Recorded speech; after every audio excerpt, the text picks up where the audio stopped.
So as you are going to consider an AC quantity in your revisions, you are going to notice that we have already covered this part of the AC quantity, and we explained how it can be represented mathematically as we have it as a sine wave, where we said we can have it in the form of x is equal to x max the sine of omega t. So you're going to have the sine of omega t plus or minus alpha like this, which is a presentation that gives us or tells us about the instantaneous value related to the maximum value, and the rest of this part as the angle combined in radians, which can be converted to the degrees. So the presentation that you're given there can be now related in the vector form, the waveform form. That is where we are talking about representing AC quantities as vectors and waveforms. Okay, so for you to understand much better, especially on the issue of a vector, if we are to consider this part, let us just start with idea of a vector. We do understand that a vector possesses magnitude and direction. It has magnitude and direction.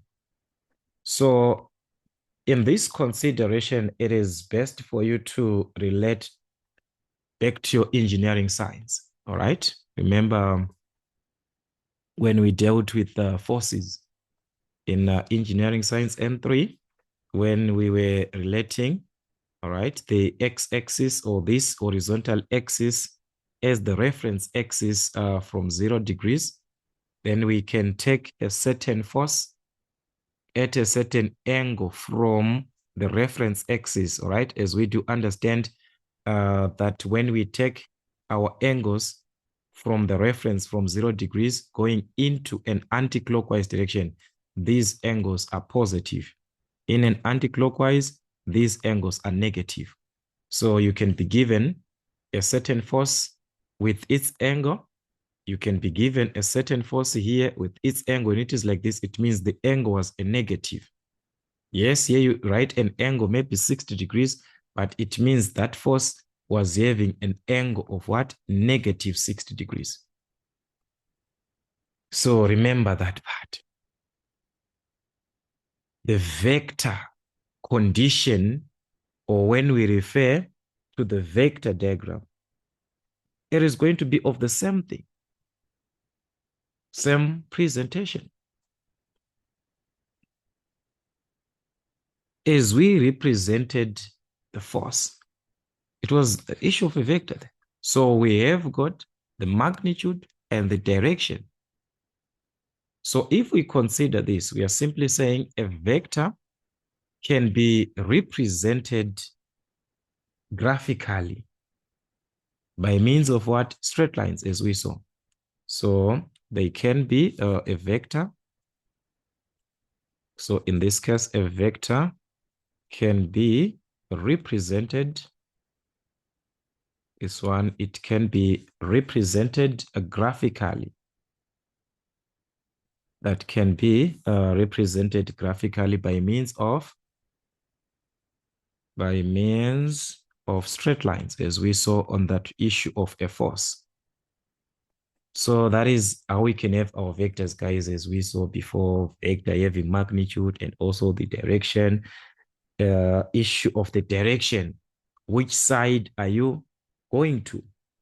Then we consider if you've got, just like the forces, there's a force here, there's a force there, there's another one there. You are ending up calculating what you refer to as the resultant force.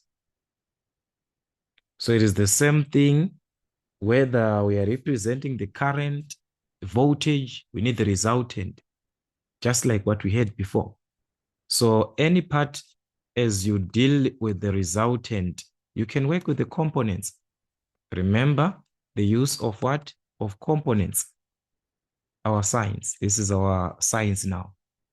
use of those horizontal components and what? Vertical components. The phasor sum of that part, depending with where you're going to have your answer, then the phasor sum. So it's just like an idea of what you're going to need. And also for the basics of what you're going to have, remember, guys, your basics of your complex numbers. The same condition that you present your complex numbers, just like in our mathematics, the real axis, the imaginary axis. If I am given a complex number z is equal to 2 minus j3 like this, 2 is a real term. So we find it on the positive, maybe somewhere there. This is 2, then minus j3 somewhere there. Then we can represent from the origin, showing where these two were going to meet. All right? From what? From the origin, where these two were going to meet. So that is the condition there. If we are given our vector now, there is a part where you refer to, which is referred to as the reference vector. So once you understand this, guys, and those conversions, so for more of this part, I want us to refer also to our industrial electronics, where I explained more about complex numbers, especially conversion from rectangular form to polar form to rectangular form using the calculator. We shall see that one later on. So drawing vector diagram, we need to represent or to draw vector diagrams. All right, vector diagrams to represent AC quantities. All right, to represent AC quantities. So as we refer to the AC quantities, we are maybe considering voltage. It can be issue of voltage and current, especially voltage and current in the major part. We are going to be relating the two. In an AC circuit, there is going to be a phase angle which separates these two, voltage and current. They are separated by the phase angle. So whenever you are given a voltage and a current, know that there is a phase angle in between in our AC circuit, AC quantities. So it is going to depend with the textbook that you use. So as I said before, the textbook that you use. So in our reference, guys, the one that we are going to be working with, we are going to take our voltage in the reference, meaning to say at 0 degrees, where we have got our reference, which is our reference axis, our reference vector. Our reference is going to be the voltage. So meaning to say, as we are going to have the voltage on the reference, how are we going to relate voltage and current? We must relate it from the current to say, is it current leading or lagging the voltage, because the voltage is the one on the reference. So other textbooks, they use current on the reference. If you use current on the reference, you must relate voltage to the current, how it affects. So when you have got voltage on the reference like this, guys, it's going to be easier for us. You can even go back to your industrial electronics, guys, how you were relating this part. Use the voltage on the reference. So the current can lead voltage. The current can lag voltage. The current can be in phase with the voltage. So this is the relationship that we need to understand. When a current leads the voltage, it is a condition where we are obtaining it in the first quadrant above the voltage in the first quadrant.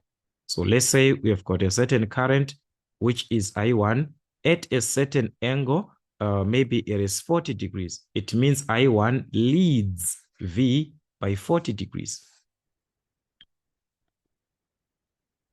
When it leads to be above V in the first quadrant. So it means in this case, I1 leads voltage by what? By 40 degrees.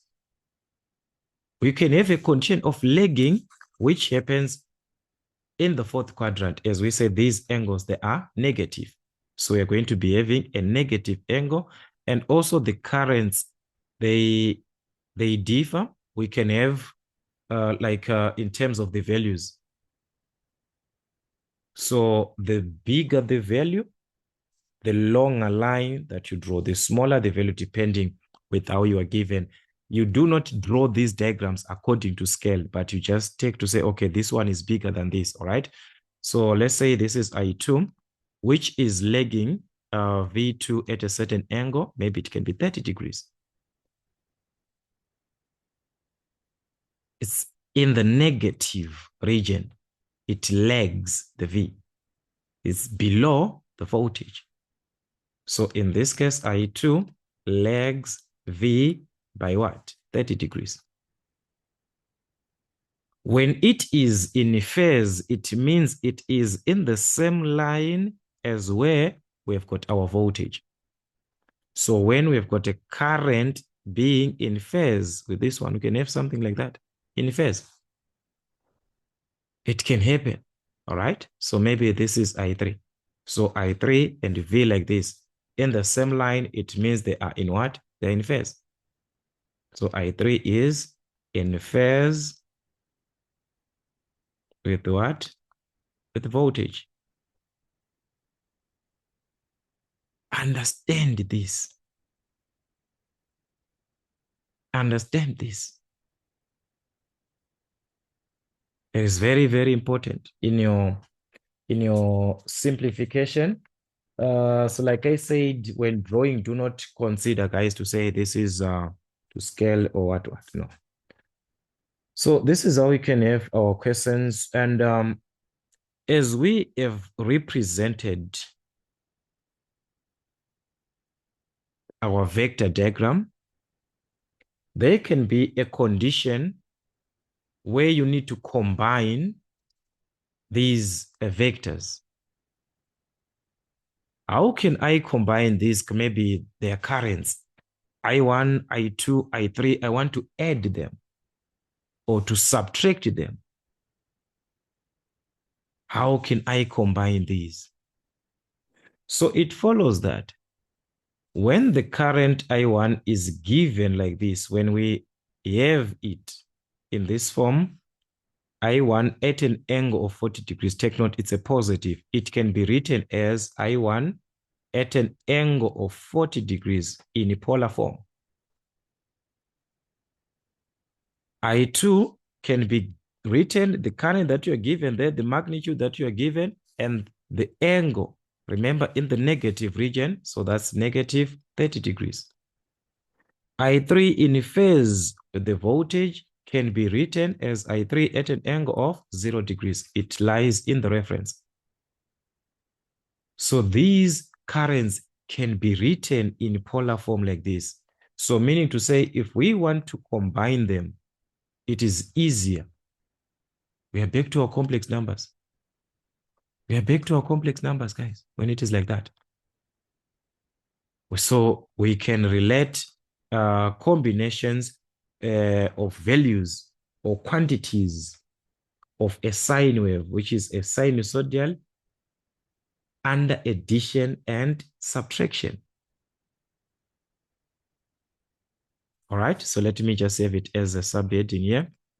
Adding and subtracting. Adding and subtracting sinusoidal.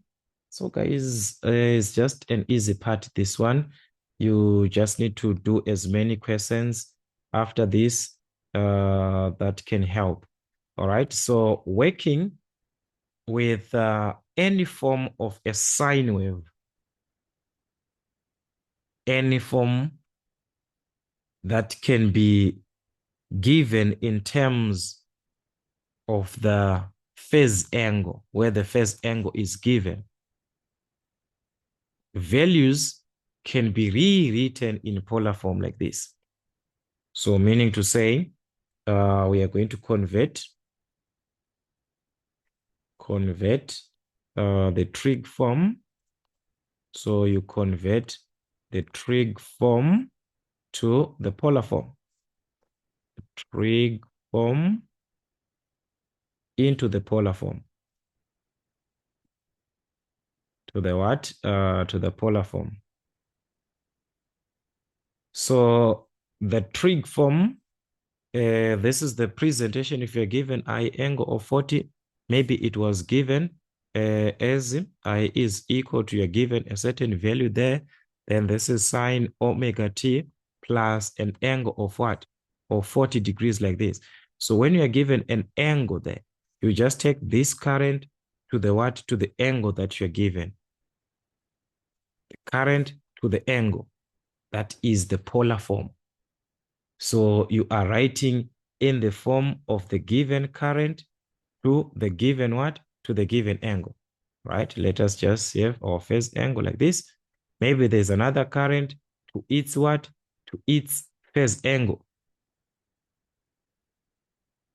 That is the polar form. Rewriting from this to polar form so that you can be able to add, but we cannot add properly if these values are in polar form. We do understand from our complex numbers that it's best for us to add if these are in what? Rectangular form. So from the polar form, you can convert to the rectangular form. Remember, you have got your diagram there. The diagram can start after when you've got a trig, then you've got a polar.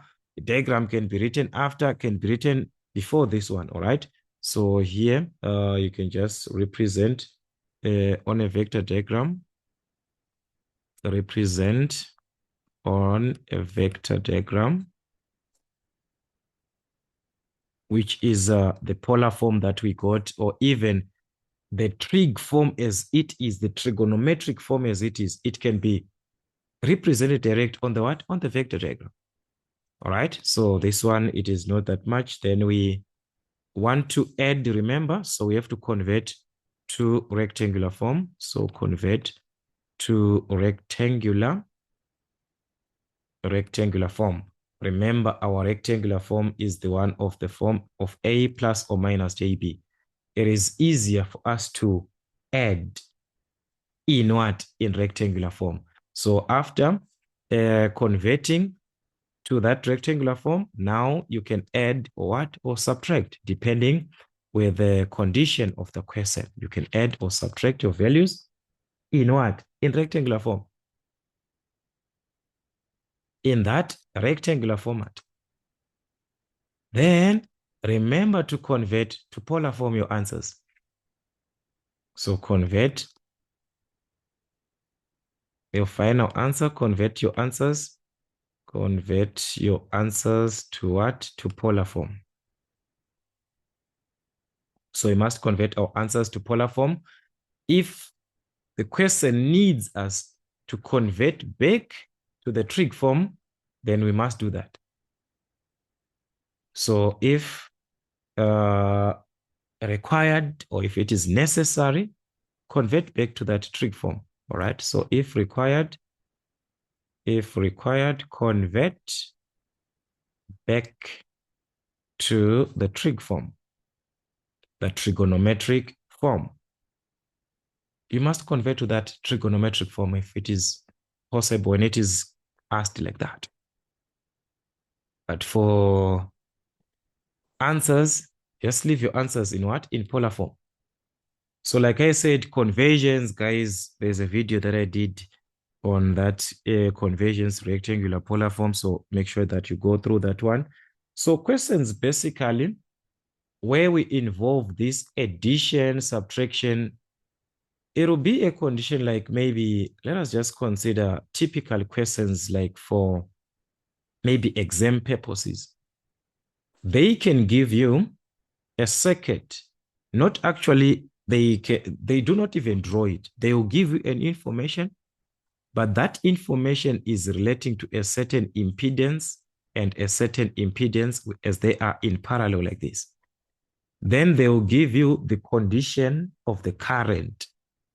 So maybe there's a current here which flows. This is I1 and this is I2. Then you are being asked to calculate the total current.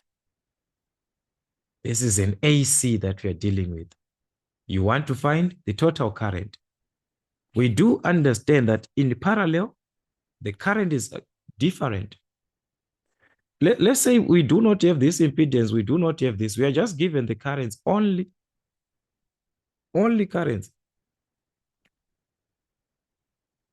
So we do understand that the total current is what? The sum of these two, which is the phasor sum. So the total current is equal to I1 plus I2, which is the phasor sum. That's where you apply this. You take your I1, you convert it to the polar form, I2 to polar form, present them on vector diagram, convert rectangular, then you can add or subtract your currents. Same, it can happen to the voltages in a series. Remember, let's say there's a certain impedance here, a certain impedance combined together then to the source. All right? This is impedance 1, this is impedance 2. We do understand that across this impedance, there's going to be a voltage. There's going to be also voltage. So meaning to say VT as the total voltage is what? The phasor sum of these two. In parallel, never mentioned about that because we do understand that in parallel, voltage is what? Same. Same voltage. So in series, that's where they can give you such type of a question because the voltages are different, but the total voltage becomes what? The phasor sum of these must add V1 plus V2. And addition, as long we are dealing with addition, guys, as I'm referring to the phasor sum, you must go back to that rectangular form, converting them to the rectangular form so that they can be added together in rectangular form. So sometimes they can give you the total, give you V1 and ask you to find V2. We need to say you have to make V2 the subject of formula. So subtraction has to be done also. But this is just the phasor sum. Same with the impedance. We know that in a series, addition. So it can be also on the impedance, Z1 plus what? Z2. All this part is under what? Phasor sum. That is the idea there. Meaning to say, convert with the rectangular form so that you can be able to add or subtract. But do not forget to convert your answers back to polar form. So those are some of the typical circuits that you can have in your revisions. These are typical questions actually that you can have as you are working with your questions. So you just need to make sure you understand the basics. You understand the basics. All right. So in this case, I need us to have a continuation from these basics.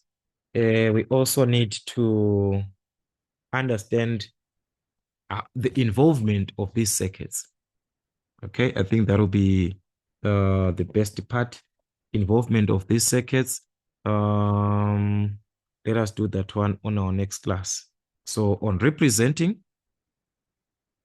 of the AC quantities as vectors and waveforms, What we just need is to work more on questions. So that will be our next class. Then we shall try to cover up the circuits up to the end. So like I said, do make sure you revise all the basics of your complex numbers, conversions, additions, and subtractions. And also, as we refer to our vector diagram, we are representing, or we are talking about the phase angle being used.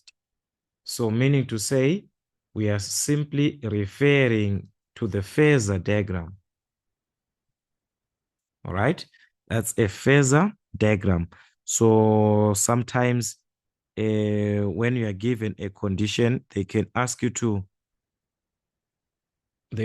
like draw the phasor or a vector diagram. Is one and the same thing. Then the waveform, if you check, I was not mentioning about that part of a waveform because that is the same thing that you referred back. Remember, you talk about we referred to the generation of an AC when you talked about the AC, the AMF, alternating EMF. When you're dealing with that, we talk about the sinusoidal function, isn't it? A wave, where we talk of instantaneous values, this and that, and the condition of the phase shift. So revise all that part about the phase shift, which is more of your mathematics. So revise your mathematics. That can help. So we're going to have a continuation in our next class.